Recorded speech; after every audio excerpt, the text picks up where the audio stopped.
بسم اللہ الرحمن الرحیم۔ السلام علیکم ورحمۃ اللہ وبرکاتہ۔ ایک سوال پوچھا گیا ہے کہ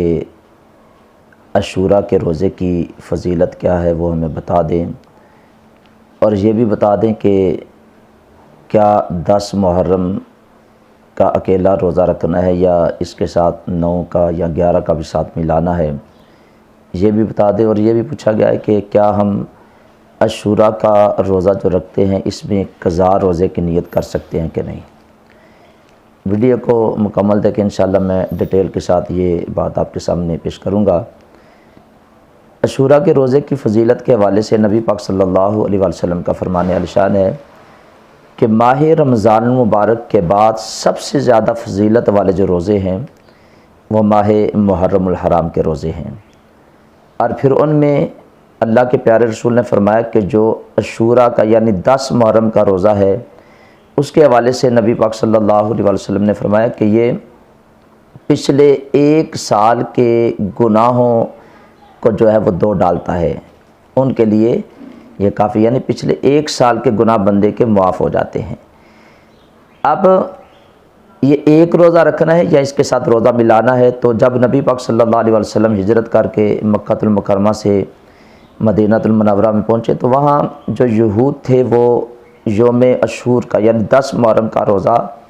رکھتے، تو نبی پاک صلی اللہ علیہ وسلم کو جب اس بات کا علم ہوا تو آپ نے فرمایا کہ اس کی وجہ کیا ہے، تو یہود نے جو کہا تو یہ تھا کہ موسیٰ علیہ السلام اور آپ کی قوم کو اللہ رب العزت نے 10 محرم کو فرعون سے نجات عطا کی، تو اس کے شکرانے کے طور پر یہ روزہ رکھا جاتا۔ تو نبی پاک صلی اللہ علیہ وسلم نے فرمایا کہ ہم یہودیوں کے مقابلے میں موسیٰ علیہ السلام کے زیادہ قریب ہیں، تو ہمیں چاہیے کہ ہم اس کا روزہ رکھیں۔ اور پھر نبی پاک صلی اللہ علیہ وسلم نے فرمایا کہ اس ایک روزے کے ساتھ ایک روزہ اور ملا لیں کہ یہود کی مشابہت نہ ہو، یعنی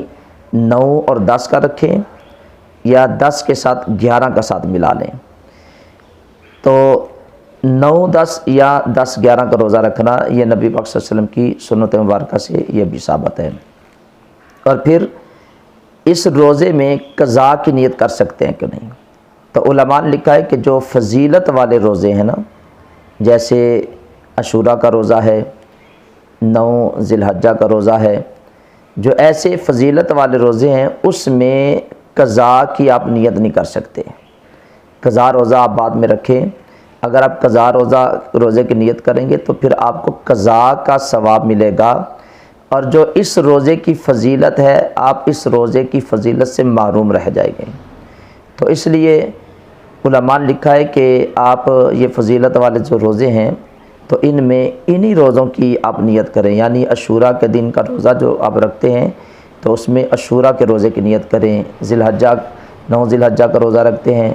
تو 9 ذی الحجہ کے روزے کی نیت کریں۔ تو مجھے امید ہے کہ میرے بھائی کو اس مسئلے کی، اس بات کی سمجھ آ گئی ہوگی۔ اس ویڈیو کو ثواب کی نیت سے اپنے دوست، احباب، رشتہ داروں سے بھی ضرور شیئر کریں، اور جو ساتھی اس چینل پہ نئے ہیں وہ اس چینل کو سبسکرائب بھی کریں، بیل آئیکن کے بٹن کو بھی ضرور دبا دیں، اور اگر کسی کا کوئی اسلامی سوال ہے تو وہ کومنٹ باکس کے اندر اسے بھی لکھ سکتا ہے، انشاءاللہ میں اس کا جواب ضرور دوں گا۔ اللہ تعالیٰ ہمیں ان شرعی مسائل کو سیکھنے کی، سمجھنے کی اور اس پر عمل کرنے کی توفیق عطا فرمائے۔ اللہ تعالیٰ ہم سب کا حامی و ناصر ہو۔ السلام علیکم ورحمۃ اللہ وبرکاتہ۔